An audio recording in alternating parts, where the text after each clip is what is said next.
ರಾಜ್ಯದಲ್ಲಿ ಇವತ್ತೆಲ್ಲ ಹೋಟ್ಲುಗಳೆಲ್ಲ ಮುಚ್ಚುವಂಥ ಒಂದು ಪರಿಸ್ಥಿತಿ ಬಂದಿದೆ. ಸೀಮೆಣ್ಣೆ ಸ್ಟವ್, ಎಲೆಕ್ಟ್ರಿಕ್ ಸ್ಟವ್, ಸೌದೆ ಹುಡುಕುವಂಥ ಕಾಲ ಬಂದಿದೆ. ಇದಕ್ಕೆ ಯಾಕೆ ಬಿಜೆಪಿ ಎಂಪಿಗಳು, ಅಪೋಸಿಷನ್ ಲೀಡರು ಯಾರು ಇನ್ನ ಮಾತಾಡ್ತಾ ಇಲ್ಲ? ಈ ದೇಶದಲ್ಲಿ ಇಂಥ ಒಂದು ದೊಡ್ಡ ಸಮಸ್ಯೆ ಬಂದಿದೆ. ರಾಷ್ಟ್ರದಲ್ಲೂ ಕೂಡ ಪಾರ್ಲಿಮೆಂಟಲ್ಲಿ ಇದ್ರ ಬಗ್ಗೆ ಉತ್ತರವನ್ನು ಕೊಡಬೇಕಾಗಿದೆ, ಚರ್ಚೆ ಕೂಡ ಮಾಡಬೇಕಾಗಿದೆ.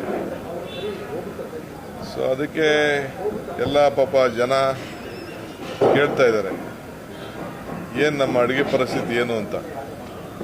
ಆಮೇಲೆ ಒಂದು ತಿಂಗಳು ನಾವು ಇದನ್ನು ಸ್ಟಾಕ್ ಇಡೋಂಥ ಒಂದು ಅವಕಾಶ ಇತ್ತು, ಅದೆಲ್ಲ ಕೂಡ ಈಗ ಕಡಿಮೆ ಆಗಿದೆ ಅಂತೇಳಿ ರಿಪೋರ್ಟ್ಸ್ ಎಲ್ಲ ಬರ್ತಾ ಇದೆ.